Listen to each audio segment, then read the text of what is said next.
வீடியோக்குள்ள போறதுக்கு முன்னாடி subscribe பட்டனை கிளிக் பண்ணி பக்கத்துல இருக்க பெல் ஐகானையும் கிளிக் பண்ணிக்கோங்க அப்பதான் எங்க வீடியோவை நீங்க உடனுக்குடன் பார்க்கலாம். வெல்கம் டு தமிழ் சமையல். இன்னைக்கு நம்ம வந்து காரைக்குடி நண்டு மசாலா எப்படி செய்யறதுன்னு பார்க்க போறோம். இது ரொம்பவே வந்து சுவையா இருக்கும்.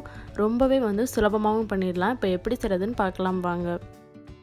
இப்போ நம்ம நண்டு மசாலா வந்து ஃபர்ஸ்ட் அரைச்சிக்கலாம். அதுக்கு வந்து ஒரு மிக்ஸி ஜார்ல இப்போ நான் வந்து ஒரு 3 ஸ்பூன் அளவு சீரகம் ஆட் பண்ணிக்கிறேன். அடுத்து ஒரு 2 ஸ்பூன் அளவு வந்து மிளகு ஆட் பண்ணிக்கிறேன். உங்கள் காரத்துக்கு தகுந்த மாதிரி மிளகு ஆட் பண்ணிக்கோங்க. அடுத்து ஒரு அரை ஸ்பூன் அளவு சோம்பு ஆட் பண்ணிக்கிறேன். ஒரு துண்டளவு இஞ்சி எடுத்திருக்கேன், அதை ஆட் பண்ணிக்கிறேன். அடுத்து ஒரு 10 பல் பூண்டை இந்த மாதிரி கட் பண்ணி வச்சுருக்கேன், அதையும் ஆட் பண்ணிக்கிறேன். இது கூட ஒரு கை அளவு தேங்காய் துருவல் ஆட் பண்ணிவிட்டு இதை நல்லா ஃபைன் பேஸ்ட்டாக அரைச்சிக்கலாம். இப்போ ஒரு கடாயில் 6 டேபிள் ஸ்பூன் அளவு நல்லெண்ணெய் ஆட் பண்ணியிருக்கேன். இந்த நண்டு மசாலாவுக்கு வந்து நல்லெண்ணெய் தான் ஆட் பண்ணணும், அப்போ தான் வந்து சுவை நல்லாயிருக்கும். இப்போ எண்ணெய் நல்லா காஞ்சிருச்சு. இது கூட நான் 1 ஸ்பூன் அளவு வெந்தயம் ஆட் பண்ணிக்கிறேன். அடுத்து ஒரு 100 கிராம் சின்ன வெங்காயத்தை இந்த மாதிரி கட் பண்ணி வச்சுருக்கேன், அதை ஆட் பண்ணிக்கிறேன். அடுத்து இது கூட ஒரு 2 பச்சை மிளகாய் ஆட் பண்ணிக்கிறேன். இப்போ அதை நல்லா நம்ம வதக்கிக்கலாம்.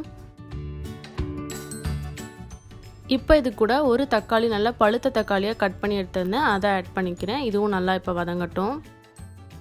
இப்போ வெங்காயம் தக்காளி எல்லாம் வந்து நம்மளுக்கு நல்லா வதங்கிடுச்சு. இந்த ஸ்டேஜில் நம்ம கழுவி வச்சுருக்க நண்டை வந்து ஆட் பண்ணிக்கலாம். நம்ம சேனலில் ஏற்கனவே நண்டு எப்படி சுத்தம் செய்கிறதுங்கிற வீடியோ போட்டிருக்கேன். உங்களுக்கு வேணும் அப்படின்னா டிஸ்கிரிப்ஷனில் லிங்க் கொடுக்குறேன், செக் பண்ணி பார்த்துக்கோங்க. நான் சொன்ன நண்டு மசாலா வந்து 1 கிலோ நண்டுக்கு தான் நான் வந்து சொல்லியிருக்கேன். இப்போ நான் அரைச்சி எடுத்துக்கிட்ட மசாலாவை இது கூட ஆட் பண்ணிக்கிறேன். ஆட் பண்ணிவிட்டு இதை நல்லா கலந்து விட்டுக்கலாம். இப்போ இது கூட ஒரு அரை ஸ்பூன் அளவு மஞ்சள் தூள் ஆட் பண்ணிக்கிறேன். அடுத்து ஒரு 2 ஸ்பூன் அளவு மல்லித்தூள் ஆட் பண்ணிக்கிறேன். மல்லித்தூள் வந்து அதிகம் ஆட் பண்ணிடாதீங்க. அடுத்து ஒரு 2 ஸ்பூன் அளவு மிளகாய்த்தூள் ஆட் பண்ணியிருக்கேன். மிளகாய்த்தூள் காரத்துக்கு தகுந்த மாதிரி ஆட் பண்ணிக்கோங்க. ஏற்கனவே நம்ம மிளகு பச்சை மிளகாயெல்லாம் போட்டிருக்கோம். இப்போ இது கூட தேவையான அளவு உப்பு சேர்த்துக்கலாம்.